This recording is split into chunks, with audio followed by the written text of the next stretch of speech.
Anjani Larasati adalah definisi perempuan mandiri yang berhasil. Di usianya yang baru menginjak 32, ia sudah duduk di kursi tertinggi perusahaan rintisan keluarganya, sebuah agensi digital yang kini mulai diperhitungkan di ibu kota. Tangannya dingin, keputusannya tajam, dan visinya selalu beberapa langkah di depan para pesaing. Di ruang rapat, auranya begitu kuat hingga para manajer senior yang usianya jauh di atasnya pun segan untuk membantah argumennya tanpa data yang kuat. Kantor adalah kerajaannya, dan ia adalah ratu yang adil namun tegas. Namun, begitu pintu lift berdenting di lobi dan ia melangkah keluar dari gedung perkantoran yang megah itu, sosok ratu itu perlahan memudar. Ia berubah menjadi Anjani, seorang istri dari Arga Pratama. Bagi Anjani, Arga adalah pelengkap hidupnya yang sempurna. Pria itu tampan, karismatik, dan selalu tahu cara membuatnya tertawa, bahkan setelah hari terberat sekalipun. Mereka bertemu 5 tahun lalu, saat perusahaan Anjani masih merangkak. Arga, dengan pengalamannya di bidang pemasaran, masuk dan memberikan sentuhan magis yang turut melambungkan nama perusahaan. Kini, Arga menjabat sebagai direktur pemasaran, orang kepercayaan sekaligus belahan jiwa Anjani. Kehidupan mereka adalah potret ideal yang sering muncul di majalah gaya hidup. Sebuah rumah modern minimalis di kawasan elit, 2 mobil Eropa yang terparkir rapi di garasi, dan jadwal liburan ke luar negeri 2 kali setahun. Tidak ada pertengkaran hebat, hanya diskusi-diskusi kecil yang selalu berakhir dengan kecupan hangat dari Arga dan senyum lega dari Anjani. Anjani merasa ia memiliki segalanya. Karir yang cemerlang dan seorang suami yang mencintainya tanpa syarat. Setidaknya, itulah yang ia yakini sepenuh hati. Sore itu, Anjani sedang memeriksa laporan kuartalan di ruangannya yang luas dengan jendela kaca dari lantai ke langit-langit, menyajikan pemandangan kota yang sibuk. Pikirannya fokus, jarinya menari lincah di atas tablet, hingga sebuah ketukan pelan di pintu membuyarkan konsentrasinya. Fikri, manajer sumber daya manusia kepercayaannya, masuk dengan membawa beberapa map. Maaf Bu Anjani, ini daftar kandidat untuk posisi junior strategist yang lolos seleksi akhir. Sesuai permintaan Pak Arga, prosesnya dipercepat, kata Fikri sambil meletakkan map di atas meja. Anjani mengangguk, membuka map teratas. Matanya menyapu deretan kualifikasi dan foto para kandidat. Ia berhenti pada satu profil. Fania Anjani, lulusan baru dengan nilai sangat memuaskan dan beberapa pengalaman magang yang relevan. Fotonya menunjukkan seorang gadis muda dengan senyum polos dan mata yang berbinar penuh ambisi. Fania ini terlihat menjanjikan. Pengalamannya sesuai dengan yang kita butuhkan, komentar Anjani, lebih pada dirinya sendiri. Arga sudah mewawancarainya. Sudah, Bu. Pak Arga sangat terkesan dengan Fania. Menurut beliau, Fania punya energi positif dan cepat belajar. Beliau merekomendasikan Fania untuk langsung diterima, jawab Fikri. Anjani tersenyum tipis. Ia percaya penuh pada penilaian Arga dalam hal sumber daya manusia. Baiklah, Fikri. Proses saja sesuai rekomendasi Arga. Tempatkan dia di bawah bimbingan langsung timnya. Beberapa minggu berlalu sejak Fania bergabung. Anjani sesekali melihatnya di pantry atau saat melintasi area kerja divisi pemasaran. Gadis itu memang tampak seperti yang digambarkan Arga. Rajin, sopan, dan selalu bersemangat. Anjani, sebagai atasan yang baik, bahkan pernah menghampirinya dan memberinya pujian saat ia melihat Fania masih bekerja hingga larut malam. Kerja bagus, Fania. Tapi jangan lupakan kesehatanmu, ya. Sapanya ramah saat itu. Fania hanya tersenyum malu-malu dan mengucapkan terima kasih. Terlihat sangat tersanjung. Anjani merasa senang memiliki karyawan berdedikasi seperti itu di perusahaannya. Namun, surga kecil Anjani mulai menunjukkan retakan pertamanya. Retakan itu muncul begitu halus, nyaris tak terlihat. Dimulai dari jadwal pulang Arga yang semakin tidak menentu. Ada rapat mendadak dengan klien. Sayang. Kamu makan malam duluan saja, ya. Begitu bunyi pesan yang semakin sering ia terima. Awalnya, Anjani memakluminya. Dunia agensi memang dinamis. Tetapi frekuensinya menjadi terlalu sering. bahkan untuk standar pekerjaan mereka. Suatu malam, saat Arga pulang lewat tengah malam, Anjani yang pura-pura tertidur di sofa terbangun. Saat Arga membungkuk untuk mengecup keningnya, sebuah aroma asing menguar dari kemejanya. Aroma parfum wanita yang manis dan lembut. Aroma bunga lili yang jelas bukan miliknya. Anjani adalah pencinta aroma citrus yang segar. Ia membuka matanya perlahan. Parfum baru? Tanyanya dengan suara serak. Arga tampak sedikit terkejut. Oh, ini? Tadi habis bertemu tim dari klien produk kecantikan. Mungkin parfum salah satu dari mereka menempel. Presentasinya heboh sekali tadi. Jawabnya lancar, terlalu lancar. Ia segera melepas kemejanya dan bergegas ke kamar mandi. Anjani duduk terdiam di sofa. Penjelasan Arga masuk akal. Sangat masuk akal. Tapi hatinya merasakan sesuatu yang lain. Sesuatu yang dingin dan mengganggu. Ia mencoba menepis perasaan itu, menyalahkan kelelahannya sendiri. Ia tidak boleh merusak kepercayaan yang telah mereka bangun hanya karena imajinasi liar. Kecurigaan itu ia kubur dalam-dalam, hingga beberapa hari kemudian, sebuah insiden kecil membuatnya tergali kembali. Mereka sedang menonton film di kamar tidur. Suasana santai dan hangat. Ponsel Arga yang tergeletak di meja nakas tiba-tiba bergetar, menampilkan notifikasi pesan di layar. Anjani tidak sengaja meliriknya. Nama kontak pengirimnya hanya sebuah emoji bunga matahari. Refleks Arga begitu cepat, lebih cepat dari biasanya. Ia menyambar ponsel itu, membalikannya, dan mematikan notifikasi dengan gerakan yang sedikit panik. Siapa? Tanya Anjani, mencoba terdengar biasa saja. Bukan siapa-siapa. Cuma grup kantor, berisik sekali. Jawab Arga sambil tersenyum, namun matanya tidak menatap Anjani. Ia meletakkan ponselnya kembali dengan layar menghadap ke bawah. Malam itu, Anjani tidak bisa tidur. Bayangan emoji bunga matahari, aroma parfum lili, dan alasan-alasan rapat mendadak berputar-putar di kepalanya. Untuk pertama kalinya dalam 5 tahun pernikahan mereka, Anjani menatap punggung suaminya yang tertidur lelap dengan perasaan asing. Perasaan bahwa pria yang berbaring di sampingnya mungkin menyimpan sebuah dunia yang tidak ia ketahui. Surga yang ia tinggali terasa mulai berguncang. Benih curiga yang ditanam oleh insiden-insiden kecil itu mulai tumbuh. Akarnya menjalar pelan namun pasti di dalam benak Anjani. Pagi hari setelah malam tanpa tidur itu, ia mencoba bersikap seperti biasa. Menyiapkan sarapan, membahas jadwal hari itu dengan Arga, dan memberinya kecupan sebelum berangkat kerja.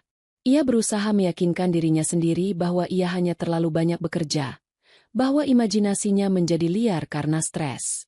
Ia merasa bersalah karena telah menaruh syakwa sangka pada suaminya, pria yang selama ini menjadi sandarannya. Di kantor, ia sengaja menyibukkan diri. Rapat maraton, memeriksa puluhan email, hingga turun langsung untuk memantau beberapa proyek. Ia butuh distraksi, apapun untuk mengusir pikiran-pikiran buruk yang menggerogoti ketenangannya. Ia ingin percaya pada Arga. Ia harus percaya. Kepercayaan adalah pondasi pernikahan mereka, dan ia tidak mau meruntuhkannya hanya karena firasat. Namun, takdir seolah ingin mengujinya. Sore itu, saat ia hendak pergi ke pantry untuk membuat secangkir teh, langkahnya terhenti. Dari lorong yang mengarah ke area kerja divisi pemasaran, ia melihat sebuah pemandangan yang membuat jantungnya berdebar kencang. Di sudut ruangan yang agak sepi, dekat dengan jendela besar, Arga dan Fania sedang berdiri berhadapan. Bukan posisi atasan dan bawahan yang sedang berdiskusi formal. Jarak mereka terlalu dekat. Arga sedikit mencondongkan tubuhnya ke arah Fania, dan Fania mendongak sambil tertawa kecil. Tangannya sesekali menyentuh lengan kemeja Arga dengan ringan. Gestur mereka intim, akrab, seolah mereka berada di dunia mereka sendiri, lupa bahwa mereka berada di tengah kantor yang sibuk. Anjani mematung di tempatnya berdiri, tersembunyi di balik pilar besar. Dadanya terasa sesak. Itu bukan percakapan kerja biasa. Ia tahu betul bagaimana Arga saat sedang serius membahas pekerjaan. Sikapnya akan tegas dan profesional. Tapi yang ia lihat sekarang adalah Arga yang santai, Arga yang menawan, Arga yang sama seperti saat pertama kali merayunya dulu. Dan tawa Fania. Tawa itu terdengar begitu genit dan manja. Tepat saat itu, salah seorang karyawan lain berjalan melewati mereka. Seketika, Arga dan Fania mengubah posisi mereka. Mereka langsung menciptakan jarak, dan ekspresi mereka berubah menjadi formal. Seolah saklar baru saja ditekan. Perubahan yang drastis dan disengaja itu justru menjadi penegasan bagi Anjani. Ada sesuatu yang mereka sembunyikan. Dengan langkah yang terasa berat, Anjani membatalkan niatnya ke pantry dan kembali ke ruangannya. Ia menutup pintu, bersandar sejenak, dan mencoba mengatur napasnya yang memburu. Gambaran Arga dan Fania yang tertawa bersama terus berputar di kepalanya. Rasanya seperti ada tangan tak kasat mata yang meremas jantungnya. Malam itu, di meja makan, Anjani mencoba mengungkitnya. Ia harus tahu. Ia butuh penjelasan. Dengan nada yang ia usahakan sesantai mungkin, ia berkata, "Tadi sore aku lihat kamu lagi ngobrol serius sama Fania. Kelihatannya akrab sekali." Arga yang sedang menyendokkan nasi ke piringnya berhenti sejenak. Ia mengangkat wajahnya, menatap Anjani dengan ekspresi bingung yang dibuat-buat. "Oh, tadi? Biasa. Anak baru. Masih banyak yang harus diajarkan. Dia punya banyak pertanyaan soal strategi klien baru. Aku hanya membimbingnya." Jawabnya enteng. "Tapi kelihatannya bukan seperti diskusi pekerjaan," desak Anjani pelan. Matanya menatap lekat-lekat mencari kebohongan. Raut wajah Arga sedikit berubah. Ada kilat jengkel di matanya, meski hanya sesaat. "Sayang, aku ini direkturnya. Tentu saja aku harus membangun hubungan baik dengan timku agar mereka nyaman bekerja. Kalau aku terlalu kaku, bagaimana mereka bisa kreatif? Jangan berpikiran yang tidak-tidak, ya?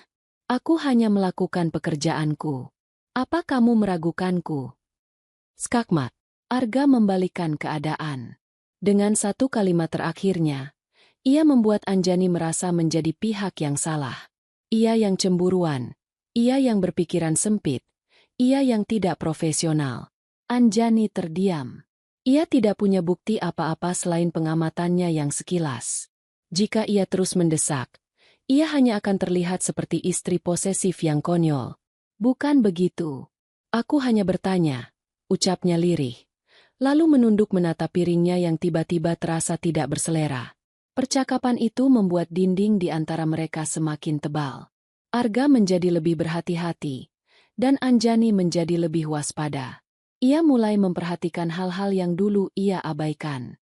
Bagaimana Arga sering menyebut nama Fania dalam percakapan santai mereka. "Fania punya ide bagus tadi." Atau, "Anak baru itu, si Fania, cepat sekali menangkap instruksi." Seolah-olah Arga sedang berusaha menanamkan citra Fania sebagai karyawan teladan di benak Anjani. Sebuah taktik yang kini Anjani sadari begitu licik. Pukulan telak yang meruntuhkan sisa-sisa kepercayaan Anjani datang seminggu kemudian. Ia sedang merapikan meja kerja Arga di ruang kerja mereka di rumah. Sesuatu yang biasa ia lakukan. Saat memindahkan tumpukan berkas, sebuah amplop putih terselip di antaranya. Amplop dari bank penerbit kartu kredit. Biasanya, tagihan datang melalui email, yang membuatnya semakin curiga. Tangannya bergetar saat membukanya. Matanya langsung tertuju pada satu baris transaksi yang paling mencolok. Pembelian di sebuah butik perhiasan mewah ternama, dengan nominal yang cukup untuk membeli sebuah mobil kota. Tanggalnya 3 minggu yang lalu, saat Arga mengaku sedang makan malam dengan klien penting hingga larut. Jantung Anjani seolah berhenti berdetak. Ia tidak pernah menerima hadiah perhiasan semahal itu. Ia tidak pernah diajak ke butik itu. Jadi, untuk siapa perhiasan ini? Napasnya tercekat di tenggorokan. Ia mencoba berpikir jernih. Mungkin untuk hadiah klien? Mungkin untuk ibunya? Tapi jumlahnya terlalu besar untuk hadiah klien biasa, dan ia tahu betul selera perhiasan ibu mertuanya, yang lebih menyukai model klasik dan sederhana, bukan dari butik trendy seperti yang tertera di tagihan. Malamnya, saat Arga sudah pulang, Anjani menunggunya di ruang kerja. Ia letakkan lembar tagihan itu di atas meja, di bawah lampu baca yang menyorotnya dengan terang. "Ini apa, Arga?" tanyanya dengan suara yang berusaha ia jaga agar tetap tenang, meski di dalam dirinya badai sedang mengamuk. Arga melihat tagihan itu, dan untuk sepersekian detik, Anjani melihat kepanikan melintas di matanya sebelum ia berhasil menutupinya dengan senyum santai. "Oh, astaga, aku lupa cerita sama kamu. Ini, sayang, adalah senjata rahasia kita," katanya sambil duduk di hadapan Anjani. "Senjata rahasia?" ulang Anjani, tidak mengerti. "Iya. Ingat Bu Retno? Klien dari Jepang yang super sulit itu? Tim kami akhirnya berhasil menutup kesepakatan besar dengannya. Dan hadiah ini adalah bagian dari biaya entertainment untuk memastikan beliau tetap loyal pada kita. Kamu tahu kan betapa pentingnya dia untuk portofolio perusahaan. Aku sengaja tidak bilang, mau memberimu kejutan kalau laporannya sudah final." Jelas Arga panjang lebar. Narasinya terdengar begitu meyakinkan, begitu profesional. Anjani menatap suaminya. Setiap kata yang keluar dari mulut Arga terdengar logis. Di dunia bisnis, hal seperti itu memang biasa terjadi. Tapi intuisi Anjani, insting seorang wanita yang telah dikhianati, berteriak bahwa semua itu adalah kebohongan. Kebohongan yang dirangkai dengan sangat rapi. Ia melihat mata Arga, mencoba mencari celah, tetapi yang ia temukan hanyalah tatapan tulus yang dipalsukan dengan sempurna. Ia mengangguk pelan, berpura-pura menerima penjelasan itu. "Oh, begitu. Baiklah kalau untuk kepentingan perusahaan." Ia bangkit dari kursinya, meninggalkan Arga di ruang kerja. Saat berjalan menuju kamar tidur, air matanya akhirnya jatuh. Bukan air mata kesedihan, melainkan air mata kekecewaan yang membakar. Malam itu, ia tidak lagi merasa ragu. Ia tahu suaminya berbohong. Benih curiga itu telah tumbuh menjadi pohon keyakinan yang kokoh. Anjani yang naif dan penuh percaya telah mati. Yang tersisa adalah seorang ratu yang kerajaannya diusik, dan ia tidak akan tinggal diam. Rencana mulai tersusun di kepalanya yang dingin. Permainan ini baru saja dimulai. Rasa sakit akibat pengkhianatan adalah api. Pada awalnya, ia membakar dengan panas yang menyakitkan, melahap semua logika dan meninggalkan hanya jelaga keputusasaan. Namun bagi Anjani, api itu tidak padam. Ia membiarkannya menyala, mengendalikannya dengan kehendak bajanya, hingga panasnya yang membakar berubah menjadi energi yang dingin dan terfokus. Kepedihan itu telah bermetamorfosis menjadi sebuah tujuan. Ia tidak lagi membutuhkan pengakuan Arga. Ia butuh bukti. Bukti yang solid, tak terbantahkan, dan bisa ia gunakan untuk menghancurkan dunia palsu yang telah dibangun suaminya di atas kepercayaannya. Pagi itu, Anjani memanggil Fikri ke ruangannya. Fikri adalah salah satu karyawan pertama di perusahaan ini, direkrut oleh Anjani sendiri jauh sebelum Arga bergabung. Loyalitasnya tidak pernah diragukan. Pria kurus berkacamata itu adalah pengamat yang ulung dan penjaga rahasia yang andal. Ia lebih dari sekadar manajer sumber daya manusia. Ia adalah benteng pertahanan Anjani di dalam perusahaan. "Duduk, Fikri," kata Anjani dengan suara tenang yang tidak mencerminkan badai di dalam dirinya. Ia menunggu Fikri duduk di kursi di hadapannya sebelum melanjutkan. "Saya memanggilmu untuk sebuah masalah yang sangat rahasia. Saya butuh bantuanmu, dan ini harus tetap di antara kita berdua. Apapun yang terjadi." Fikri mengangguk. Raut wajahnya serius. "Tentu, Bu. Saya siap." Anjani menarik napas dalam-dalam, memilih kata-katanya dengan hati-hati. Ia tidak bisa menunjukkan sisi personalnya. Ini harus menjadi masalah perusahaan. Belakangan ini, saya merasa ada beberapa kejanggalan di divisi pemasaran. Laporan pengeluaran untuk entertainment klien membengkak, beberapa target kuartalan meleset tipis, dan ada banyak sekali permintaan lembur. Namun, hasilnya tidak sepadan. Saya khawatir ada inefisiensi atau, lebih buruk lagi, penyalahgunaan waktu dan fasilitas kantor. Ia berhenti sejenak, membiarkan Fikri mencerna informasinya. "Saya ingin kamu melakukan audit internal secara diam-diam. Saya tidak mau ada kepanikan atau rumor yang tidak perlu. Tugasmu sederhana. Amati. Perhatikan pola kerja di divisi itu. Siapa yang paling sering lembur? Apa yang mereka kerjakan? Siapa yang sering berinteraksi dengan direktur pemasaran di luar agenda rapat resmi? Catat semuanya. Durasi pertemuan, frekuensi, apapun yang menurutmu tidak wajar dan tidak produktif. Anjani sengaja tidak menyebut nama Fania. Ia ingin Fikri sampai pada kesimpulan itu sendiri secara objektif. Fikri adalah pria yang cerdas. Ia pasti bisa membaca yang tersirat. Fokus pada aktivitas yang tidak tercatat dalam jadwal resmi. Lanjut Anjani, matanya menatap Fikri dengan tajam. Saya butuh data. Fikri. Bukan gosip. Data mentah tentang bagaimana waktu dan sumber daya digunakan di divisi itu. Laporan langsung ke email pribadi saya. Di luar jam kerja. Bisa kamu lakukan. Fikri menatap atasannya sejenak. Ia sudah cukup lama bekerja dengan Anjani untuk tahu bahwa ini lebih dari sekadar audit efisiensi biasa. Nada suara Anjani, meski tenang, mengandung beban yang berat. Namun, loyalitasnya melarangnya untuk bertanya lebih jauh. Saya mengerti, Bu. Anggap saja sudah dilaksanakan. Mulai hari itu, Fikri menjadi mata dan telinga Anjani. Ia menjalankan tugasnya dengan presisi seorang agen intelijen. Dari ruangannya yang memiliki dinding kaca yang menghadap sebagian area pemasaran, ia memiliki sudut pandang yang strategis. Ia mulai mencatat. Pukul 10.15. Fania masuk ke ruangan Arga. Pintu ditutup. Pukul 11. Fania keluar dengan wajah sedikit merona. Tidak ada email atau memo tindak lanjut mengenai rapat tersebut. Pukul 14.30. Arga dan Fania berjalan bersama ke pantry. Percakapan mereka terdengar pelan dan penuh tawa, berhenti seketika saat karyawan lain bergabung. Laporan pertama Fikri masuk ke email pribadi Anjani malam itu.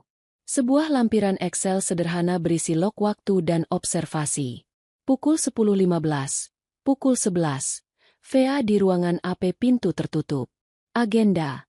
Tidak diketahui. Pukul 12.30. Pukul 13.30. AP dan VA makan siang di luar kantor. Tidak bersama tim lain. Pukul 16.45. VA kembali masuk ke ruangan AP membawa 2 cangkir kopi. Masih di dalam hingga jam kerja berakhir. Anjani membaca setiap baris dengan hati yang terasa beku. Pola itu begitu jelas. Begitu kurang ajar. Mereka melakukannya tepat di bawah hidungnya. Di dalam perusahaan yang ia bangun dengan keringat dan air matanya. Amarahnya memuncak. Namun ia berhasil menekannya kembali. Ini belum cukup. Ini masih bisa disangkal Arga sebagai pembinaan intensif untuk karyawan baru. Di rumah, Anjani memainkan perannya dengan sempurna. Ia menjadi istri yang lebih perhatian. Ia menanyakan bagaimana hari Arga, mendengarkan cerita-ceritanya tentang klien dan proyek, bahkan sesekali memujinya. Kamu hebat sekali. Bisa menangani tim sebesar itu, katanya pada suatu malam, sambil memijat bahu Arga yang sedang duduk di sofa. Arga tersenyum puas, merasa di atas angin. Ia tidak menyadari bahwa sentuhan lembut di bahunya berasal dari tangan seorang wanita yang sedang merencanakan kejatuhannya. Ia mengira kehangatan Anjani adalah tanda cinta, padahal itu adalah kehangatan api yang sedang menunggu waktu untuk melahapnya. Laporan Fikri terus berdatangan setiap malam. Semakin hari, laporannya semakin detail. Fikri berhasil menemukan sesuatu yang lebih signifikan. Bu, kata Fikri saat mereka bertemu diam-diam di area parkir basement yang sepi. Ada yang lebih serius. Beberapa kali Pak Arga dan Fania tercatat lembur dengan alasan mengerjakan presentasi penting untuk klien X. Saya berinisiatif memeriksa log akses server di jam-jam tersebut. Tidak ada satupun file presentasi yang dibuka, dimodifikasi, atau dibuat oleh mereka berdua. Log komputer mereka hanya menunjukkan aktivitas minimal, seolah hanya dinyalakan untuk formalitas. Anjani mencengkeram kemudi mobilnya erat-erat. Jadi, ruang kantor suaminya, ruang direktur di perusahaannya, telah mereka jadikan tempat pertemuan pribadi mereka, dengan kedok lembur yang akan dibayar oleh perusahaan. Ini bukan lagi sekadar perselingkuhan. Ini sudah masuk ranah penipuan. Terus kumpulkan bukti. Fikri, apapun yang kamu temukan, sekecil apapun, desis Anjani. Jejak perselingkuhan mereka semakin jelas dari hari ke hari. Suatu sore, Fikri mengirim sebuah foto ke ponsel Anjani. Foto itu diambil dari kejauhan, sedikit buram, namun pesannya sangat jelas. Foto itu menunjukkan Arga di lobi sebuah pusat perbelanjaan, menyerahkan sebuah kantong belanja kecil dari butik perhiasan yang sama dengan yang tertera di tagihan kartu kreditnya kepada Fania. Fania menerimanya dengan senyum lebar yang begitu memuakkan bagi Anjani. Melihat foto itu, Anjani tidak merasakan sakit lagi. Yang ia rasakan adalah kepastian. Keyakinan mutlak. Ia menyimpan foto itu, mengarsipkannya bersama laporan-laporan Fikri yang lain. Tumpukan bukti itu adalah amunisinya.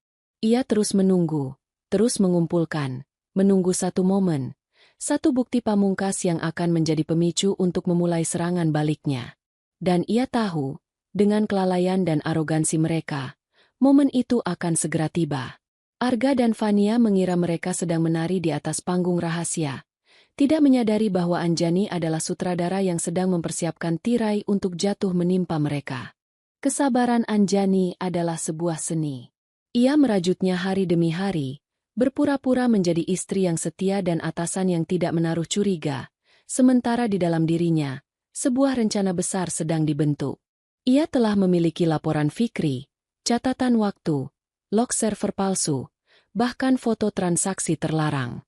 Namun ia masih merasakan ada satu kepingan puzzle yang hilang. Satu bukti fisik yang bisa ia lihat dengan mata kepalanya sendiri. Bukti yang akan menghapus sisa keraguan terakhir dan mengesahkan perang yang akan ia mulai. Kesempatan itu datang pada hari Jumat, saat perusahaan mengadakan rapat bulanan gabungan atau town hall. Acara ini bersifat semi-formal, di mana semua karyawan dari berbagai divisi berkumpul di aula utama untuk mendengarkan paparan kinerja dari para direktur dan CEO. Ini adalah panggung bagi Arga untuk bersinar, memamerkan pencapaian divisinya dengan gaya presentasinya yang memukau.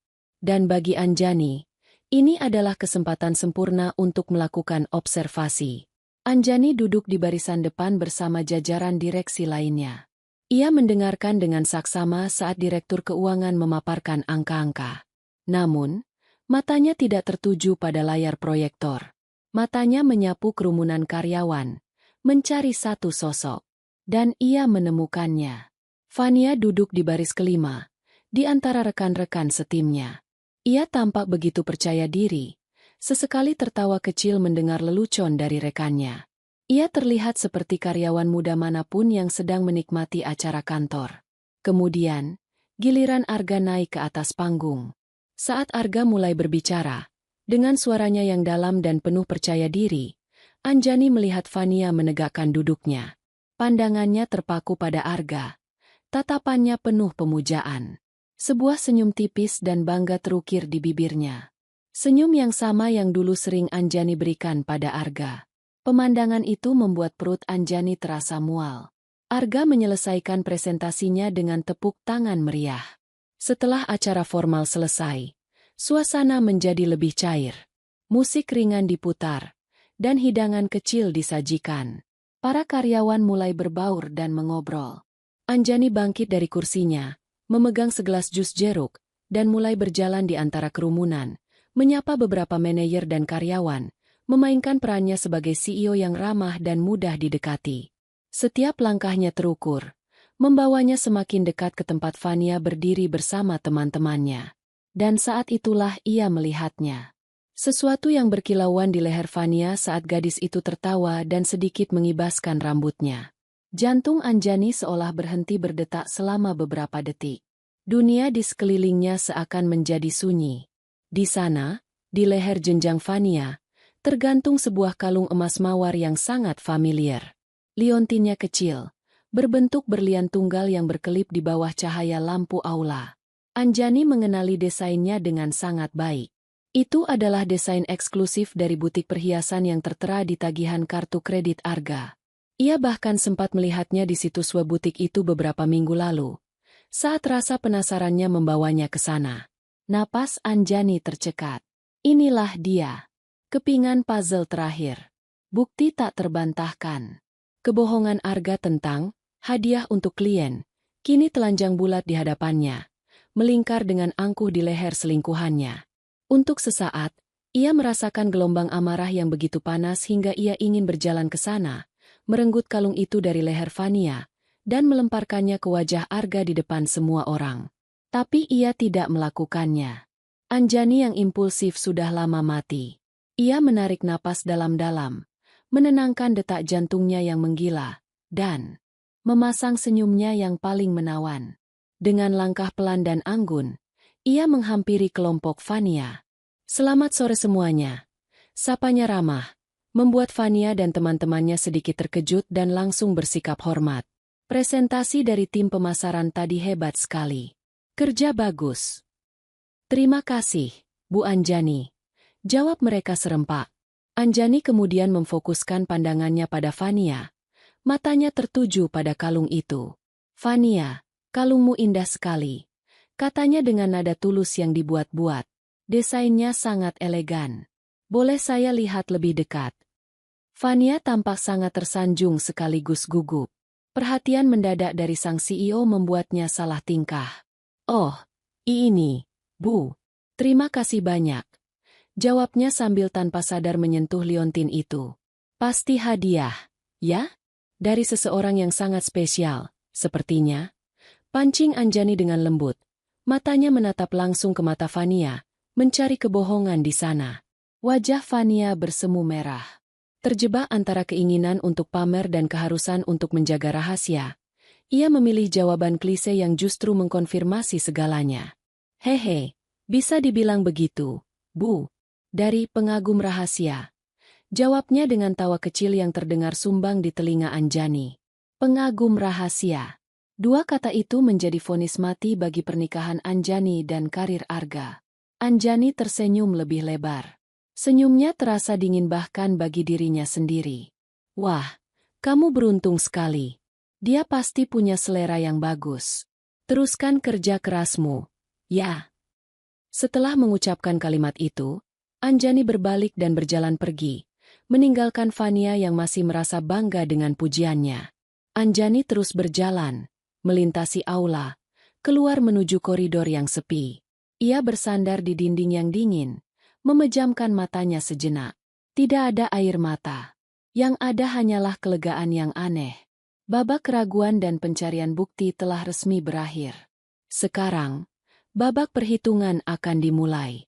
Ia mengeluarkan ponselnya. Bukan Fikri yang ia hubungi. Ia menekan nomor panggilan cepat nomor 2 di kontaknya. Gita, sahabatnya sejak kuliah, yang kini menjadi salah satu pengacara korporat paling ditakuti di kota itu. "Gita," kata Anjani begitu panggilan tersambung. Suaranya datar dan tanpa emosi. "Aku butuh bantuanmu. Sekarang juga. Ini tentang Arga." Malam itu juga, mereka bertemu di kantor Gita yang lengang. Di bawah cahaya lampu meja yang temaram, Anjani menceritakan semuanya. Ia menjabarkan setiap detail tanpa tangisan, tanpa histeria.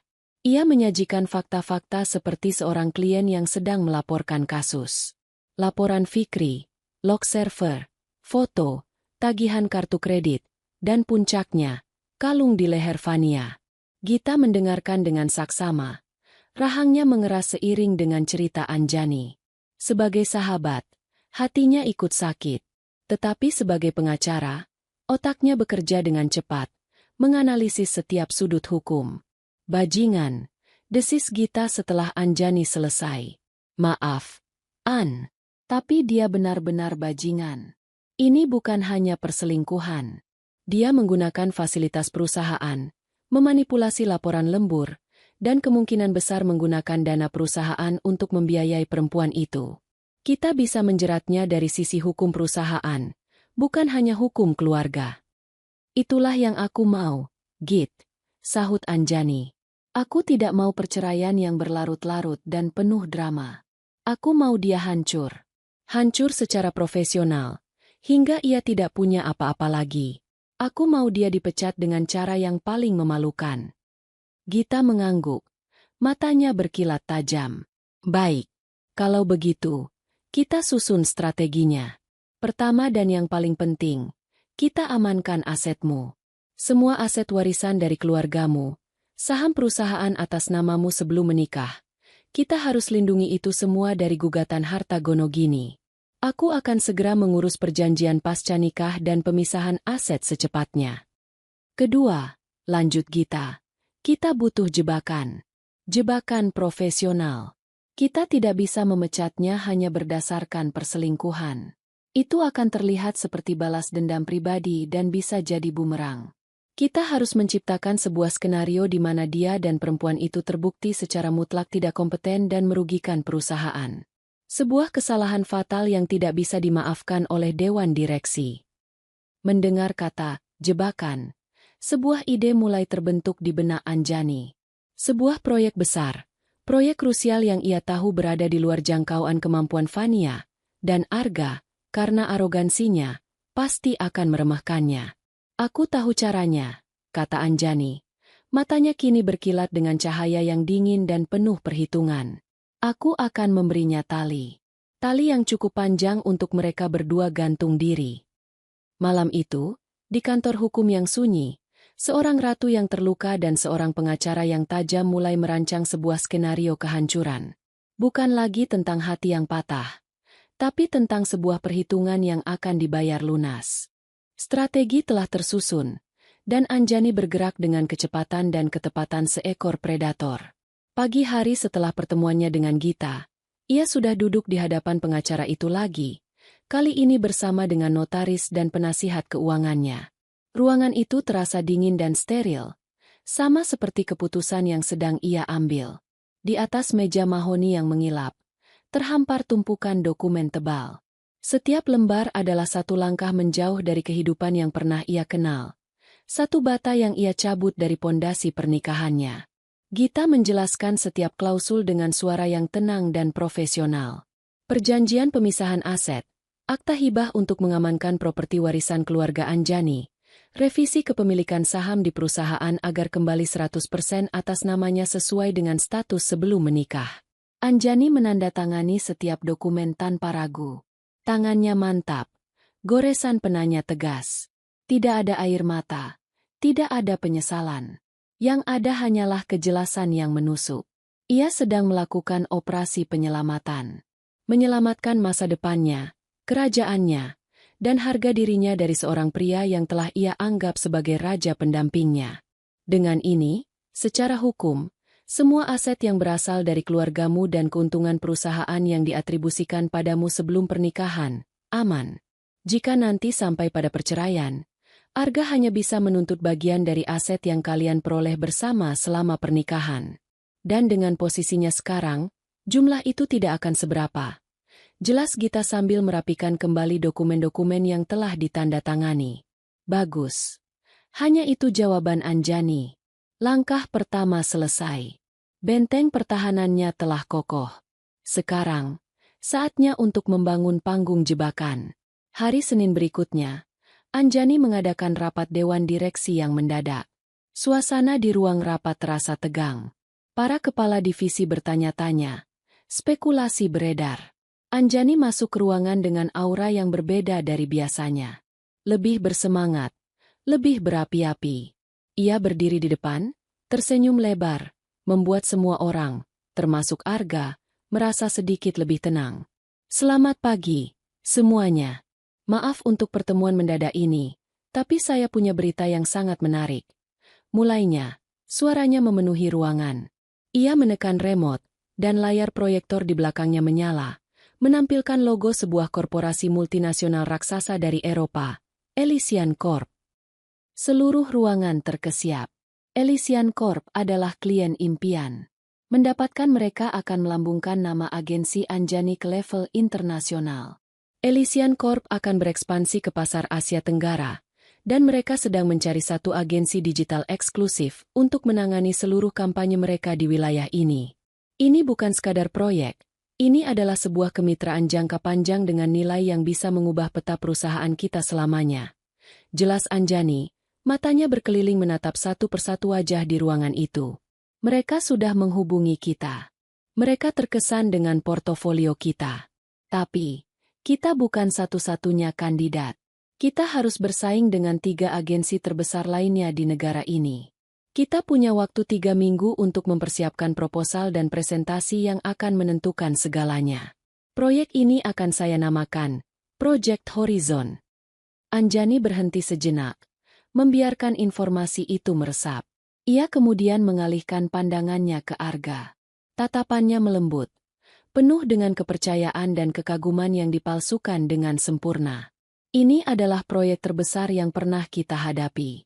Tanggung jawabnya sangat besar. Karena itu, saya tidak bisa mempercayakannya kepada sembarang orang. Saya butuh pemimpin yang punya visi, energi, dan keberanian untuk mengambil risiko. Seseorang yang sudah terbukti mampu membawa divisi pemasaran kita ke level yang lebih tinggi. Ia tersenyum langsung pada Arga. Arga, saya ingin kamu yang memimpin Project Horizon ini.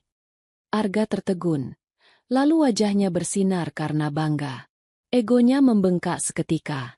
Di matanya, ini adalah pengakuan tertinggi dari istrinya, dari CEO-nya. Ini adalah bukti bahwa Anjani tidak mencurigai apapun. Justru sebaliknya, Anjani sangat mempercayainya. Para direktur lain mengangguk setuju. Penunjukan Arga adalah langkah yang logis. Tentu saja, Anjani. Saya merasa sangat terhormat. Saya tidak akan mengecewakanmu. Saya akan memberikan segalanya untuk proyek ini. Jawab Arga dengan suara bergetar karena semangat. Anjani mengangguk puas. Umpan pertama telah dimakan. Saya tahu kamu bisa. Tapi, kamu tidak akan sendirian. Kamu butuh tim yang solid. Dan untuk proyek sepenting ini, kamu butuh seorang manajer proyek yang berdedikasi penuh, yang bisa menjadi tangan kananmu. Anjani pura-pura berpikir sejenak, mengetuk-ngetukkan jarinya di dagu. Bagaimana dengan Fania? Ia menyebut nama itu dengan santai, seolah baru saja terlintas di benaknya. Dari yang aku dengar, dia sangat bersemangat dan punya banyak ide segar. Memberinya tanggung jawab besar mungkin bisa menjadi cara yang bagus untuk mengasah potensinya. Tentu saja, keputusan akhir ada di tanganmu sebagai pemimpin proyek. Mata Arga berbinar. Anjani tidak hanya memberinya proyek paling bergengsi, tapi juga memberinya alasan yang sah untuk bekerja sangat dekat dengan Fania, siang dan malam. Ini lebih dari sempurna. Ini adalah skenario impiannya. Ia bisa berselingkuh dengan tenang di bawah restu istrinya sendiri, terbungkus dalam kedok profesionalisme. Itu ide yang brilian, Anjani. Sahut Arga cepat, berusaha menyembunyikan kegembiraannya. Fania memang punya potensi luar biasa. Dia akan sangat cocok untuk peran ini. Saya setuju. Di sudut matanya, Anjani melihat Fikri yang duduk di barisan belakang sedikit menunduk, menyembunyikan ekspresi wajahnya. Fikri tahu persis apa yang sedang terjadi. Permainan telah dimulai. Sejak hari itu, dinamika di kantor dan di rumah berubah. Arga dan Fania resmi menjadi pasangan kerja yang tak terpisahkan. Mereka menghabiskan waktu berjam-jam di ruang rapat khusus yang didedikasikan untuk Project Horizon. Mereka pulang larut bersama, dan terkadang bahkan bekerja di akhir pekan. Semua orang di kantor melihatnya sebagai dedikasi tingkat tinggi. Hanya Anjani dan Fikri yang tahu apa yang sebenarnya terjadi di balik pintu yang tertutup itu. Di rumah, Anjani memainkan perannya sebagai istri pendukung nomor 1. Ia akan menyambut Arga yang pulang larut dengan senyuman hangat dan makan malam yang sudah ia siapkan. Bagaimana Project Horizon hari ini? Ada kemajuan? Tanyanya dengan nada penuh minat. Arga, yang merasa aman dan dicintai, akan bercerita dengan antusias. Ia akan memuji ide-ide Fania, menceritakan bagaimana gadis itu bekerja tanpa lelah, dan bagaimana mereka berdua menjadi tim yang sangat solid. Anjani akan mendengarkan dengan saksama, sesekali mengangguk dan memberikan pujian. Hebat sekali. Aku tidak salah memilihmu, katanya, sambil merapikan dasi Arga atau menuangkan segelas air untuknya. Setiap pujian yang keluar dari bibir Anjani adalah racun manis. Setiap senyumannya adalah selubung bagi rencana dingin yang sedang berjalan.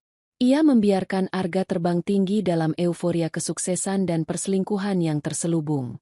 Ia tahu betul, Semakin tinggi seseorang terbang dengan sayap kebohongan, semakin keras ia akan jatuh menghantam tanah. Dan Anjani sedang mempersiapkan tanah itu, bukan dengan bantal empuk, melainkan dengan bebatuan yang tajam. Ia mengamati dari singgasananya, dengan kesabaran seorang dewi pembalasan, menyaksikan dua pionnya bergerak maju dengan riang gembira menuju papan permainan di mana mereka sudah dipastikan akan kalah telak. Memainkan peran sebagai istri yang naif dan suportif adalah sebuah pertunjukan yang menguras energi. Namun Anjani adalah aktris yang ulung. Ia telah mengubah rumahnya menjadi panggung sandiwara, dan setiap interaksinya dengan Arga adalah sebuah adegan yang telah ia latih dengan sempurna di dalam kepalanya. Ia menjadi perwujudan dari istri idaman yang dibutakan oleh cinta. Sosok yang begitu dipercaya oleh Arga hingga suaminya itu tidak lagi merasa perlu untuk berhati-hati. Suatu malam, sekitar seminggu setelah proyek Horizon dimulai, Arga menelepon saat Anjani baru saja akan tidur. "Sayang, maaf sekali. Aku dan Fania harus lembur sampai pagi. Kami menemukan ide terobosan dan harus segera menuangkannya ke dalam proposal sebelum momentumnya hilang," kata Arga dari seberang telepon. Suaranya dibuat terdengar lelah namun penuh semangat. Anjani, yang dari laporan Fikri tahu bahwa Arga dan Fania sebenarnya baru saja check-in di sebuah hotel mewah di pusat kota untuk rapat strategis, menjawab dengan suara yang penuh pengertian dan kekaguman. "Tidak apa-apa, sayang. Aku mengerti. Project Horizon adalah prioritas. Kamu hebat sekali sudah bekerja sekeras itu. Jangan lupa makan, ya? Perlu aku kirimkan sesuatu ke kantor?" "Tidak usah, sayang. Kami sudah pesan makanan. Kamu tidur saja duluan, ya?" "Aku mencintaimu," kata Arga. "Aku juga mencintaimu," balas Anjani, lalu menutup telepon. Keheningan di kamar tidur yang luas itu terasa memekakan. Kata "cinta" yang baru saja ia ucapkan terasa seperti abu di lidahnya. Ia menatap pantulan dirinya di cermin besar. Wajahnya tenang, matanya dingin. Tidak ada jejak emosi. Wanita yang sedang ditipu itu tidak ada di sana. Yang ada hanyalah seorang ahli strategi yang baru saja berhasil membuat musuhnya semakin lengah. Disinilah bagian terpenting dari rencananya dijalankan. Sabotase melalui misinformasi. Anjani tahu Elysian Corp dari pengalamannya bertahun-tahun di industri ini. Mereka adalah perusahaan Eropa kuno yang menjunjung tinggi nilai-nilai minimalisme, keanggunan, dan kejujuran data. Kampanye pemasaran mereka selalu bersih, lugas, dan menghindari klaim yang berlebihan. Mereka benci desain yang norak dan strategi penjualan yang agresif. Informasi krusial ini tersimpan di dalam kepala Anjani dan dalam beberapa folder arsip klien lama yang hanya bisa diakses oleh level CEO. Keesokan harinya, Arga datang ke ruangan Anjani. "An, aku butuh data riset dan contoh proposal untuk klien dari industri sejenis dengan Elysian Corp. Timku butuh referensi untuk membangun kerangka proposal kita," pintanya. Inilah momen yang ditunggu Anjani. "Tentu saja," jawabnya dengan senyum manis. Ia segera mengirim pesan kepada Fikri. "Fikri, tolong siapkan data untuk Arga. Berikan dia studi kasus keberhasilan kita dengan Starlight Cosmetics dan Raptor Energy Drink. Berikan semua detailnya." Itu adalah perintah yang jenius sekaligus mematikan. Starlight Cosmetics adalah klien yang target pasarnya remaja. Kampanyenya penuh dengan warna-warni cerah, influencer yang heboh, dan slogan-slogan yang bombastis. Raptor Energy Drink, lebih parah lagi, strategi pemasarannya sangat agresif, mengandalkan citra maskulinitas yang berlebihan. Keduanya memang proyek yang berhasil, tetapi secara filosofi, mereka adalah antitesis dari Elysian Corp. Memberikan dua studi kasus itu kepada Arga dan Fania sama saja dengan memberi mereka kompas yang salah di tengah hutan belantara. Fikri melaksanakan perintah itu tanpa bertanya. Arga menerima data tersebut dengan gembira. Baginya, itu adalah jalan pintas menuju kesuksesan. Ia dan Fania menelan mentah-mentah data yang menyesatkan itu. Dari laporan harian Fikri, Anjani bisa memvisualisasikan apa yang terjadi di ruang Project Horizon. Fania, dengan kepercayaan diri yang meluap-luap karena merasa menjadi anak emas sang direktur, mengambil alih pengerjaan proposal. Ia merancang slide presentasi dengan palet warna neon yang menyilaukan, menggunakan font yang terlalu besar dan heboh. Ia mengisi proposal dengan janji-janji muluk dan klaim pertumbuhan pasar yang tidak realistis, meniru gaya agresif dari proposal Raptor Energy Drink. Arga, yang seharusnya mengawasi dan mengarahkan, terlalu sibuk menikmati peran barunya sebagai mentor sekaligus kekasih. Ia lebih banyak menghabiskan waktu untuk memuji setiap ide Vania, memberinya afeksi terselubung, dan merencanakan pertemuan mereka selanjutnya di luar kantor. Ia hanya memeriksa hasil kerja Vania secara sekilas. Bagus. Ini baru namanya berani. Elysian Corp pasti akan terpesona dengan visi kita. Begitulah komentarnya dalam salah satu email kepada Vania, yang salinannya diam-diam sudah tersimpan di folder rahasia Fikri. Setiap draft proposal yang salah arah, setiap email pujian Arga yang keliru, setiap catatan rapat yang menunjukkan keputusan mereka yang tidak strategis, semuanya didokumentasikan oleh Fikri dengan rapi. Folder digital bernama Project Horizon Audit di komputer Anjani semakin hari semakin penuh dengan amunisi. Itu adalah kronik kejatuhan mereka yang mereka tulis sendiri, dan Anjani hanyalah seorang arsiparis yang setia. Namun, memainkan peran ini setiap hari bukannya tanpa biaya. Ada malam-malam di mana Anjani merasa sangat lelah. Bukan lelah fisik, melainkan lelah jiwa. Suatu malam, saat sedang mencari sebuah buku di perpustakaan pribadinya, tangannya tanpa sengaja menyentuh sebuah album foto tebal. Album pernikahan mereka. Ia membukanya, dan halaman pertama menampilkan foto dirinya dan Arga yang sedang tertawa bahagia. Mata mereka berbinar tulus, tanpa kebohongan, tanpa kepura-puraan. Untuk sesaat, topengnya retak. Ia merasakan sengatan pedih dari kenangan itu. Dari wanita yang dulu begitu mudah percaya dan mencintai tanpa syarat. Sebuah desahan berat keluar dari bibirnya. Apakah wanita itu masih ada di suatu tempat di dalam dirinya? Ia menyentuh foto wajah Arga yang tersenyum, dan yang ia rasakan bukanlah kerinduan, melainkan kehampaan yang dingin. Pria di foto itu sudah tidak ada. Mungkin tidak pernah ada. Yang ada hanyalah ilusi yang ia ciptakan sendiri. Dengan cepat, ia menutup album itu dan meletakkannya kembali di rak paling belakang. Momen kelemahan itu telah berlalu. Ia tidak boleh goyah. Tidak saat garis finish sudah di depan mata. 3 minggu berlalu dengan cepat. Malam sebelum hari presentasi, Arga pulang dengan aura seorang pemenang. Ia melemparkan tas kerjanya ke sofa dan memeluk Anjani dari belakang saat istrinya itu sedang menyiram tanaman di teras dalam. Besok adalah hari besar, bisiknya di telinga Anjani. Aku merasa sangat yakin. Proposal kita sempurna, berani, inovatif, dan sangat berbeda dari yang lain. Vania benar-benar seorang bintang. Anjani berbalik dalam pelukannya, menatap wajah suaminya yang berseri-seri.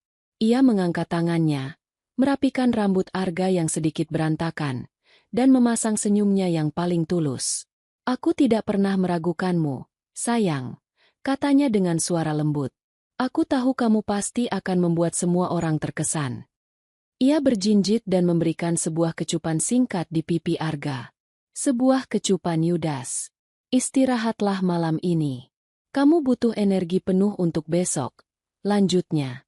Malam itu, saat Arga sudah tertidur pulas, lelah setelah bekerja keras, dan penuh dengan mimpi kemenangan, Anjani masih terjaga. Ia duduk di depan laptopnya, bukan untuk bekerja, tetapi untuk meninjau kembali senjatanya untuk terakhir kali. Ia membuka folder, Project Horizon Audit. Ia membaca email-email itu. Ia melihat draft-draft presentasi yang norak itu. Ia memeriksa bukti-bukti pengeluaran fiktif. Semuanya lengkap. Semuanya sempurna. Besok, Arga dan Vania akan berjalan masuk ruang dewan direksi dengan kepala tegak, siap untuk mempresentasikan mahakarya kebodohan mereka. Mereka akan melakukannya di depan seluruh jajaran manajemen senior dan, yang terpenting, di depan Anjani. Mereka mengira itu adalah panggung kemenangan mereka. Mereka tidak tahu bahwa itu adalah panggung eksekusi. Dan Anjani, sang sutradara sekaligus algojo, sudah siap di belakang tirai, menunggu saat yang tepat untuk memberikan aba-aba terakhir. Ruang rapat dewan direksi terasa sesak, Meskipun ukurannya sangat luas, udara di dalamnya dingin oleh pendingin ruangan, namun juga berat oleh ekspektasi. Seluruh jajaran manajemen senior duduk mengelilingi meja oval raksasa yang terbuat dari kayu jati solid. Wajah mereka serius dan penuh penantian. Di salah satu kursi utama, Anjani duduk dengan punggung tegak lurus. Ia mengenakan blazer berwarna biru tua yang tajam. Rambutnya disanggul rapi, menampakkan lehernya yang jenjang. Wajahnya tenang seperti permukaan danau di pagi hari, namun matanya menyimpan kedalaman yang tak terduga. Ia adalah personifikasi dari ketenangan sebelum badai.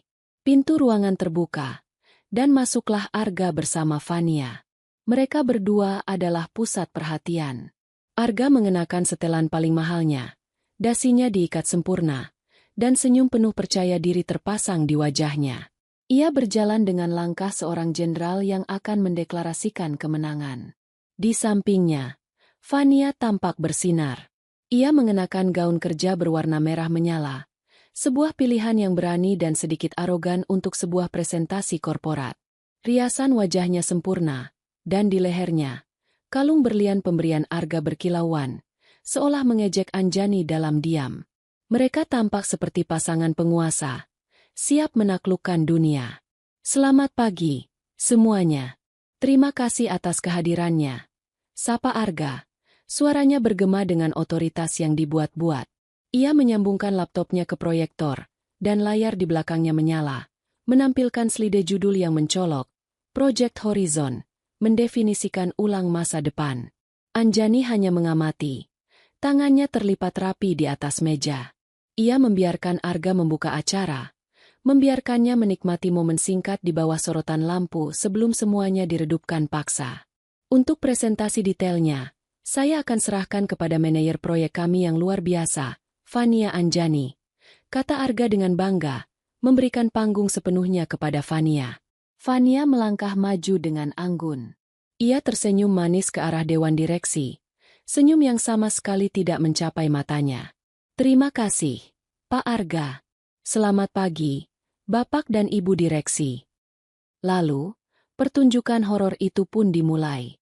Slide pertama menampilkan gambar ledakan warna neon dengan slogan bombastis yang sama sekali tidak mencerminkan citra Elysian Corp yang elegan. Para manajer senior yang telah berkecimpung di industri ini selama puluhan tahun mulai saling berpandangan. Direktur Keuangan, Pak Tirtayasa, seorang pria tua yang konservatif, mengerutkan keningnya dalam-dalam. Fania terus berbicara dengan antusiasme yang terlatih. Ia memaparkan strategi media sosial yang agresif, menggunakan bahasa gaul dan meme yang sedang tren, menyarankan penggunaan influencer yang terkenal kontroversial untuk menciptakan gebrakan. Ia memproyeksikan angka-angka pertumbuhan yang fantastis dan tidak masuk akal, mengutip data dari studi kasus Starlink Cosmetics yang jelas-jelas tidak relevan. Setiap kalimat yang keluar dari mulutnya adalah paku yang ia tancapkan sendiri di peti mati karirnya. Anjani tetap diam. Ekspresinya tidak berubah. Ia seperti seorang penonton di teater, menyaksikan sebuah drama yang sudah ia ketahui akhir ceritanya. Ia bisa merasakan kegelisahan yang mulai menjalar di ruangan itu. Para manajer yang tadinya duduk tegak, kini mulai bersandar, beberapa bahkan menggelengkan kepala secara halus. Keheningan di ruangan itu bukan lagi keheningan karena menyimak, melainkan keheningan karena kebingungan dan rasa syok. Saat Fania sampai pada bagian strategi kreatif, menampilkan desain iklan yang penuh warna dan berisik, Pak Tirtayasa tidak tahan lagi. Ia mengangkat tangannya. Maaf saya potong, Fania, katanya dengan suara berat. Saya sedikit bingung. Elysian Corp yang saya tahu adalah brand yang menjual kemewahan melalui kesederhanaan. Filosofi mereka adalah less is more. Tapi semua yang saya lihat di sini, ini seperti kampanye untuk minuman energi. Apa dasar dari pemilihan strategi yang sangat berlawanan ini? Pertanyaan itu tajam dan langsung ke intinya. Senyum di wajah Fania sedikit goyah. Ia melirik Arga sekilas, mencari bantuan. Arga memberinya anggukan kecil yang menyemangati. Terima kasih atas pertanyaannya, Pak Tirtayasa, jawab Fania, mencoba mengembalikan kepercayaan dirinya. Ini yang kami sebut sebagai strategi disruptif. Pasar sekarang sudah jenuh dengan citra minimalis yang membosankan. Kami ingin menawarkan sesuatu yang baru, yang berani, yang akan membuat Elysian Corp menjadi buah bibir di kalangan generasi muda. Jawaban itu terdengar seperti hafalan dari buku teks pemasaran tingkat pemula. Pak Tirtayasa hanya bersandar di kursinya. Wajahnya jelas tidak puas. Suasana di ruangan menjadi semakin dingin. Presentasi Fania berakhir bukan dengan tepuk tangan, melainkan dengan keheningan yang canggung. Semua orang menunggu. Menunggu reaksi dari sang CEO. Fania berdiri di depan. Senyumnya kini terlihat kaku dan dipaksakan. Ia tahu ada yang salah. Ia bisa merasakannya. Kepanikan mulai merayap di hatinya. Melihat kegagalan total di depan matanya, Fania melakukan kesalahan fatal yang sering dilakukan oleh orang yang tidak kompeten, mencari kambing hitam. Mungkin strategi ini terlihat terlalu berani karena keterbatasan data riset awal yang kami terima. Tim pendukung mungkin tidak memberikan kami insight yang cukup mendalam mengenai citra klien, katanya dengan nada yang menyeratkan tuduhan. Anjani nyaris tertawa. Menyalahkan tim pendukung, yang berarti menyalahkan Fikri, yang berarti menyalahkan dirinya sendiri yang telah memberikan data itu. Sungguh ironis. Sebelum ada yang sempat menanggapi, Arga segera maju ke depan, berdiri di samping Fania seolah ingin melindunginya.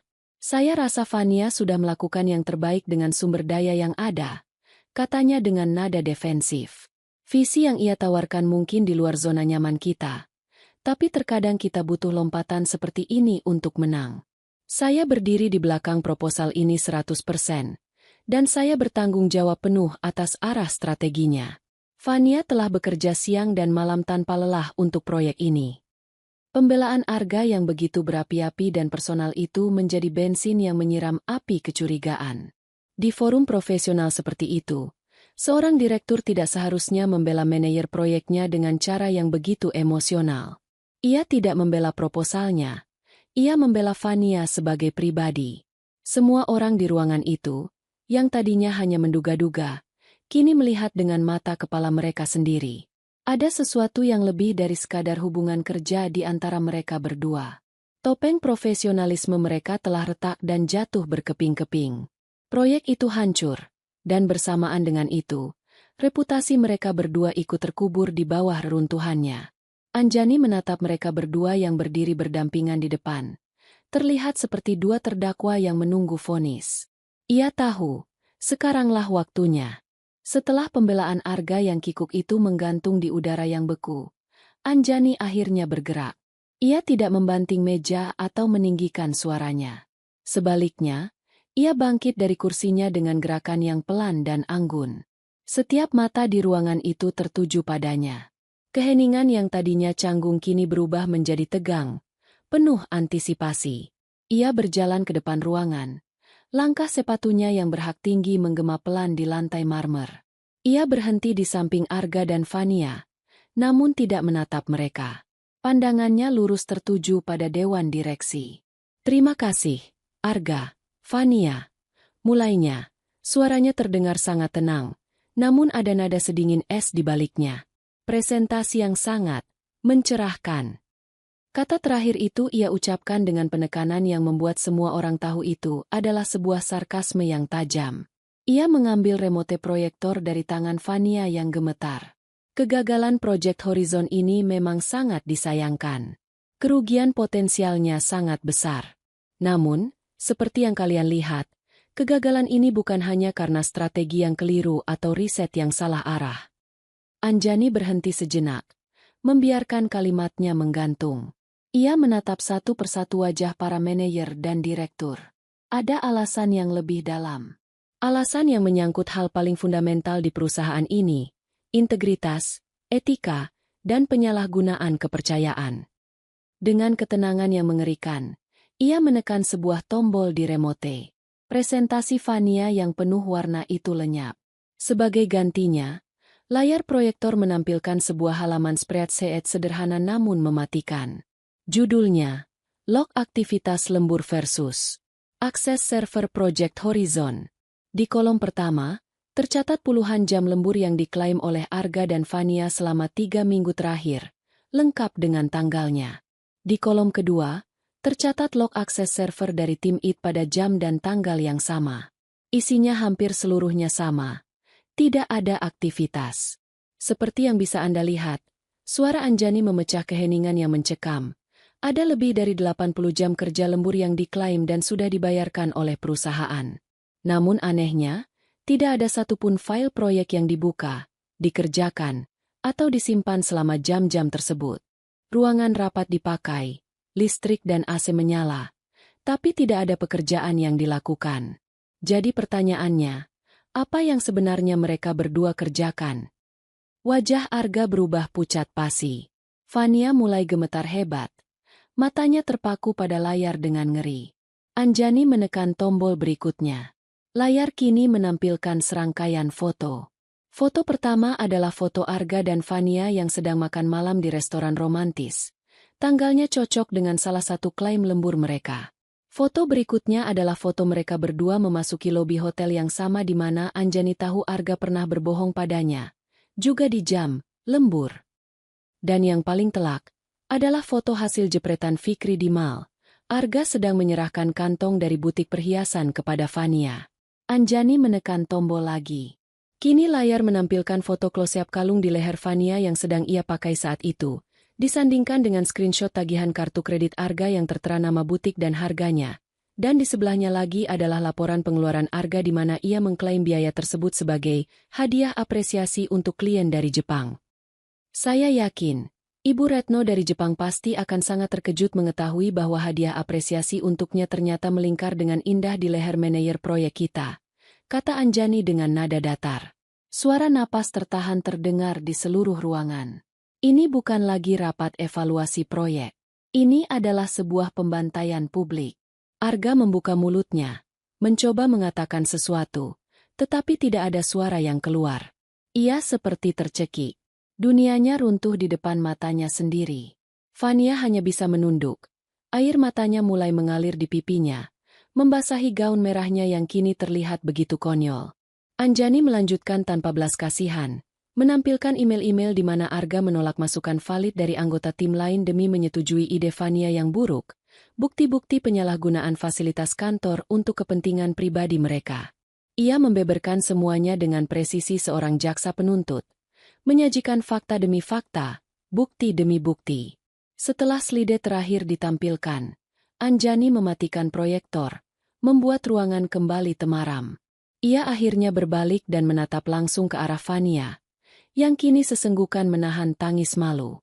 Nona Fania Anjani, kata Anjani, suaranya kini tidak lagi dingin, melainkan tegas dan bergemuruh dengan otoritas seorang ratu yang menjatuhkan titah. Anda masuk ke perusahaan ini dengan kebohongan. Anda menyalahgunakan kepercayaan atasan Anda. Anda bersekongkol untuk menipu perusahaan, menyebabkan kerugian finansial dari klaim lembur fiktif, dan yang terpenting, Anda adalah penyebab utama dari kegagalan proyek paling krusial dalam sejarah perusahaan kita. Ia berhenti, membiarkan setiap kata menancap dalam. Atas dasar penipuan, penyalahgunaan aset perusahaan, dan perilaku tidak etis yang menyebabkan kerugian besar, Anjani mengucapkannya dengan perlahan dan jelas, memastikan setiap suku katanya terdengar oleh semua orang di ruangan itu. Detik ini juga, Anda saya pecat. Kalimat itu bagaikan bunyi palu hakim yang diketuk dengan keras. Fania tersentak seolah baru saja ditampar. Arga hanya bisa mematung. Wajahnya kosong, hancur lebur. Tidak ada yang berani bersuara. Keheningan di ruangan itu begitu total, seolah semua orang ikut menahan napas. Di tengah keheningan itu, Anjani berdiri tegak, tak tergoyahkan. Perhitungannya telah selesai. Eksekusinya telah dilaksanakan dengan sempurna di depan umum. Dan ini, barulah permulaan dari kehancuran mereka. Pemecatan Fania yang diucapkan dengan lantang oleh Anjani menggema di ruang dewan direksi yang sunyi senyap. Kalimat itu bagaikan batu yang dilempar ke permukaan danau yang tenang, menciptakan riak-riak keterkejutan yang menyebar ke seluruh penjuru ruangan. Fania berdiri membeku, wajahnya basah oleh air mata. Kata-kata Anjani seolah menamparnya berulang kali. Untuk beberapa detik yang terasa seperti selamanya, tidak ada yang bergerak atau bersuara. Pak Tirtayasa adalah yang pertama memecah keheningan. Ia berdeham keras. Suaranya yang berat dan berwibawa langsung menarik perhatian. Saya rasa semuanya sudah sangat jelas, katanya. Matanya menatap tajam ke arah Arga yang masih mematung seperti patung lilin. Penyalahgunaan wewenang, manipulasi data, dan tindakan yang jelas-jelas merugikan citra serta finansial perusahaan. Ini tidak bisa ditoleransi. Ia kemudian menoleh kepada direktur lainnya. Saya mengusulkan rapat dewan tertutup, sekarang juga, untuk membahas status direktur pemasaran kita. Tidak ada satupun yang membantah. Anjani mengangguk singkat. Saya akan menunggu di luar, ucapnya dengan nada netral.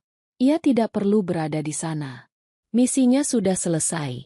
Ia telah menyajikan bomnya, dan sekarang ia hanya perlu menunggu ledakannya. Ia berbalik dan berjalan keluar dari ruangan dengan langkah yang mantap. Tidak sekalipun menoleh ke belakang untuk melihat wajah suaminya yang telah hancur.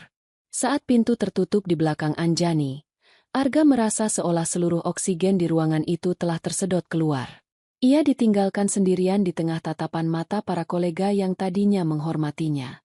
Tatapan itu kini berubah menjadi campuran antara jijik, kasihan, dan penghakiman. Fania sudah digiring keluar oleh petugas keamanan yang dipanggil diam-diam oleh Fikri. Arga sendirian. Benar-benar sendirian. Vonis untuknya dijatuhkan bahkan sebelum rapat resmi dimulai. 10 menit kemudian, pintu terbuka dan sekretaris dewan memintanya masuk. Ia berjalan seperti robot, duduk di kursi pesakitan, dan menerima putusannya. Diberhentikan secara tidak hormat. Efektif detik itu juga. Perjalanan pulang adalah sebuah kabut. Arga tidak ingat bagaimana ia bisa menyetir mobilnya melewati lalu lintas kota yang padat. Pikirannya kosong, berdengung oleh satu kata, hancur. Semuanya hancur. Karirnya, reputasinya, masa depannya. Tapi di tengah kekosongan itu, secercah harapan bodoh masih berusaha menyala. Anjani. Mungkin ia bisa bicara dengan Anjani. Mungkin Anjani hanya marah besar dan melakukan semua ini untuk memberinya pelajaran. Ya, pasti begitu. Anjani mencintainya. Cinta mereka 5 tahun ini tidak mungkin hilang begitu saja. Ia hanya perlu meminta maaf dengan sungguh-sungguh, bersujud jika perlu. Ia akan berjanji akan berubah, meninggalkan Fania, dan menjadi suami yang paling setia di dunia. Ia yakin Anjani akan luluh. Ia selalu bisa meluluhkan Anjani. Dengan keyakinan yang dipaksakan itu, ia memarkir mobilnya di garasi. Ia melangkah masuk ke dalam rumah yang terasa anehnya sunyi. Biasanya, akan ada aroma masakan atau musik lembut yang diputar Anjani. Sekarang, hanya ada keheningan. Dan di tengah ruang depan yang luas, di bawah lampu gantung kristal mereka, berdiri 3 buah koper besar dan beberapa kotak kardus. Semuanya miliknya. Pakaiannya, sepatunya, buku-bukunya, bahkan stik golf kesayangannya. Dikemas dengan rapi. Terlalu rapi. Seolah ini bukanlah hasil dari kemarahan sesaat, melainkan sebuah operasi yang telah direncanakan dengan teliti. Jantungnya mencelos. Harapan bodoh itu padam seketika, digantikan oleh gelombang panik yang dingin. Anjani? Panggilnya. Suaranya serak. Anjani muncul dari arah ruang keluarga. Ia sudah berganti pakaian. Blazer birunya yang mengintimidasi telah digantikan oleh kaos putih sederhana dan celana panjang longgar. Wajahnya tanpa riasan. Rambutnya digerai bebas. Ia terlihat santai, seolah baru saja menyelesaikan pekerjaan rumah biasa. Ketenangannya adalah hal yang paling menakutkan yang pernah Arga lihat seumur hidupnya. "An, apa-apaan ini?" tanya Arga, menunjuk ke arah koper-kopernya. "Sayang, aku tahu aku salah. Aku salah besar. Aku minta maaf. Tolong, jangan seperti ini. Kita bisa bicarakan ini baik-baik." Anjani tidak menjawab. Ia hanya bersandar di dinding, melipat tangannya di dada, dan menatap Arga dengan tatapan kosong. Tatapan seorang hakim yang sudah menjatuhkan vonis dan tidak tertarik mendengar pembelaan apapun lagi. Melihat kebisuan Anjani, kepanikan Arga memuncak. Ia mendekat, mencoba meraih tangan Anjani, tapi Anjani menghindar. "An, tolong katakan sesuatu," Desaknya. Aku hilaf. Sayang. Aku bersumpah itu tidak berarti apa-apa. Fania. Dia hanya pelarian. Kamu tahu tekanan pekerjaan. Aku. Ia mulai meracau, mencari-cari alasan, menyalahkan tekanan pekerjaan, menyalahkan Fania yang katanya terus menggodanya. Setiap kata yang keluar dari mulutnya terdengar semakin menyedihkan dan pengecut. Anjani masih diam, membiarkan Arga mengeluarkan semua kebohongannya yang menyedihkan hingga ia kehabisan kata-kata. Saat Arga akhirnya terdiam, dengan napas terengah-engah dan mata yang mulai berkaca-kaca, Anjani akhirnya bergerak.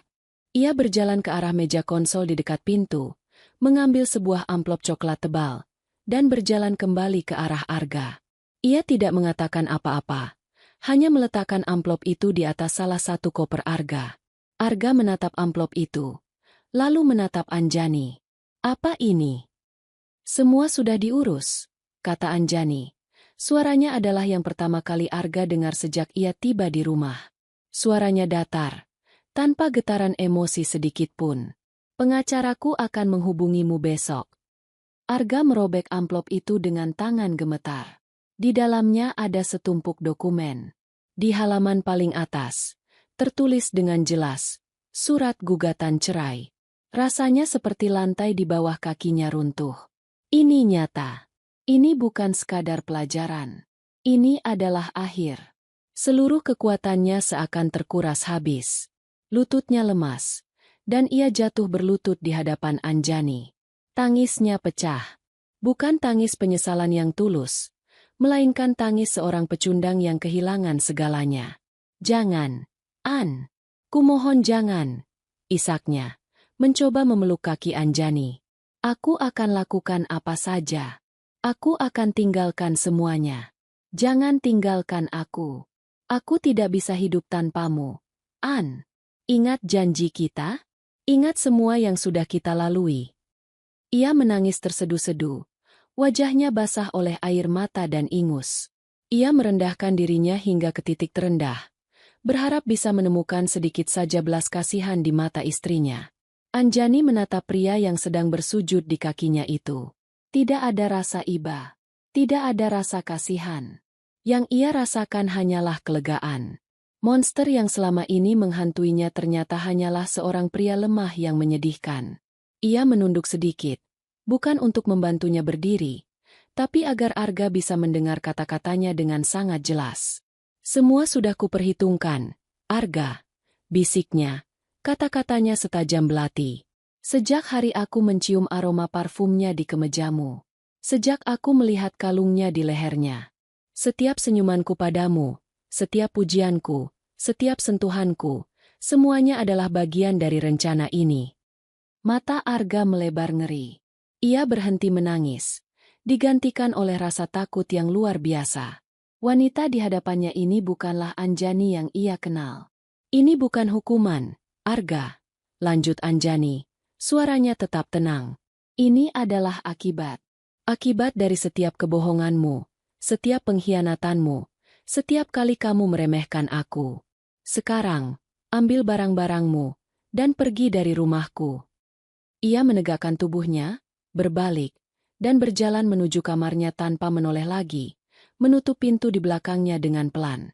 Suara klik pintu yang terkunci itu menjadi penutup dari pernikahan mereka, dari kehidupan Arga yang pernah ia kenal. Di ruang depan, Arga tetap berlutut di antara puing-puing hidupnya, seorang pecundang yang telah diperhitungkan hingga langkah terakhirnya. 1 tahun kemudian, mentari sore memancarkan cahaya keemasan di atas kota Jakarta yang tak pernah tidur. Namun di sudut kecil ini, di sebuah kafe dengan taman rindang yang tersembunyi di antara gedung-gedung pencakar langit, suasananya terasa damai. Anjani duduk sendirian di meja luar ruangan, menyesap es americanonya sambil membalik halaman sebuah novel. 1 tahun telah berlalu, dan waktu telah menjadi penyembuh sekaligus pemahat yang ulung. Perusahaannya, setelah goncangan singkat akibat pemecatan seorang direktur, justru melesat lebih kencang. Tanpa benalu yang menggerogoti dari dalam, Anjani merombak total divisi pemasaran, menempatkan orang-orang yang benar-benar kompeten dan berintegritas. Hasilnya luar biasa. Beberapa bulan lalu, Mereka berhasil memenangkan penghargaan sebagai agensi digital paling inovatif se-Asia Tenggara. Dan ironisnya, Elysian Corp, setelah mendengar tentang perombakan besar dan integritas baru yang diusung perusahaan, memberikan sebuah proyek percontohan kepada mereka. Sebuah kemenangan kecil yang terasa sangat manis. Anjani sendiri telah berubah. Jika dulu ia adalah seorang ratu yang dingin dan penuh perhitungan, kini ia adalah seorang ratu yang bijaksana. Masih tegas, masih brilian, tapi ada kehangatan baru di matanya. Ada tawa yang lebih sering terdengar darinya di kantor. Ia belajar untuk mendelegasikan lebih banyak, mengambil lebih banyak waktu untuk dirinya sendiri. Ia mulai melukis lagi, hobi masa kecilnya yang lama terlupakan. Ia tampak lebih hidup, lebih bercahaya, dan lebih bahagia dari yang pernah ia rasakan selama bertahun-tahun. Perceraiannya dengan Arga selesai dalam beberapa bulan saja. Dengan bukti-bukti yang begitu kuat, Arga tidak bisa menuntut apa-apa selain pembagian kecil dari aset yang mereka peroleh bersama, jumlah yang tidak seberapa. Pria itu lenyap dari hidupnya seperti asap. Tiba-tiba, kedamaian sore itu sedikit terganggu oleh suara piring pecah, diikuti oleh suara bentakan yang kasar dari arah dalam kafe. "Kamu ini bisa kerja tidak? Lihat apa yang kamu lakukan. Gaji kamu saya potong." Anjani mengangkat kepalanya dari novel. Pandangannya tanpa sengaja mengarah ke sumber keributan. Seorang manajer kafe sedang memarahi seorang pelayan perempuan yang berdiri menunduk ketakutan di antara pecahan beling dan tumpahan kopi. Pelayan itu mengenakan seragam kafe yang sedikit kebesaran. Rambutnya diikat ekor kuda seadanya, dan wajahnya tampak kuyu dan lelah. Saat pelayan itu mengangkat wajahnya sekilas untuk bergumam minta maaf, jantung Anjani tidak berdebar, napasnya tidak tercekat. Ia hanya merasakan sedikit keterkejutan yang dingin. Pelayan itu adalah Vania. Wajah yang dulu dipoles riasan mahal dan dihiasi senyum angku itu kini pucat dan polos. Kepercayaan dirinya yang meluap-luap telah menguap, digantikan oleh aura kepasrahan. Kalung berlian yang dulu dengan bangga ia pamerkan, kini hanya menyisakan bekas samar di lehernya yang terekspos. Anjani mengamati Vania yang berjongkok dengan gemetar, memunguti pecahan piring satu persatu dengan tangan kosong. Anjani tidak merasakan kasihan. Ia juga tidak merasakan kepuasan. Ia hanya merasa hampa, seolah sedang melihat orang asing yang tidak pernah berarti apa-apa dalam hidupnya.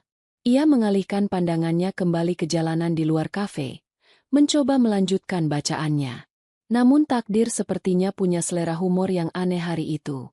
Tepat saat ia mengangkat cangkir kopinya, matanya menangkap sosok lain di seberang jalan.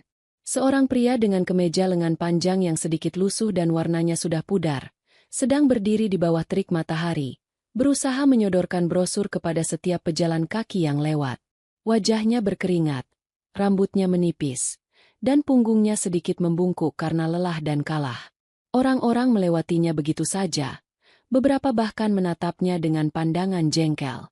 Seorang wanita muda dengan kasar menepis brosur yang ia tawarkan. Pria itu hanya bisa menghela napas panjang. Raut wajahnya dipenuhi keputusasaan yang mendalam. Saat pria itu berbalik sedikit, cahaya matahari menyinari wajahnya dengan jelas. Anjani mengenali wajah itu. Wajah yang dulu ia puja. Wajah yang pernah ia cium setiap malam. Itu Arga.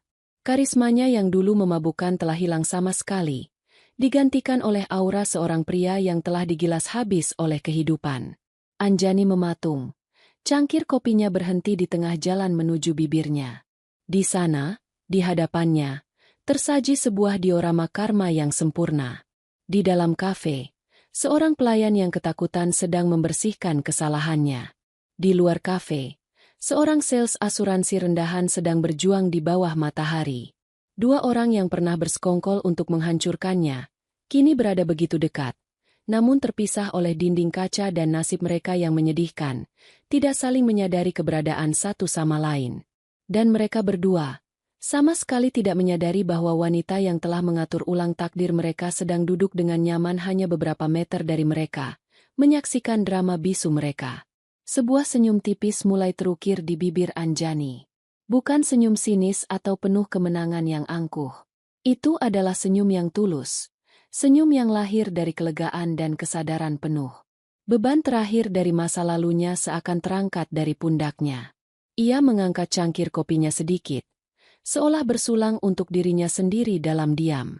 Lalu, sebuah tawa kecil lolos dari bibirnya. Tawa itu begitu pelan, nyaris seperti embusan napas. Tawa yang tidak mengandung kebencian atau kepuasan jahat. Itu adalah tawa pembebasan. Tawa seorang wanita yang telah berjalan melewati api dan keluar menjadi lebih kuat.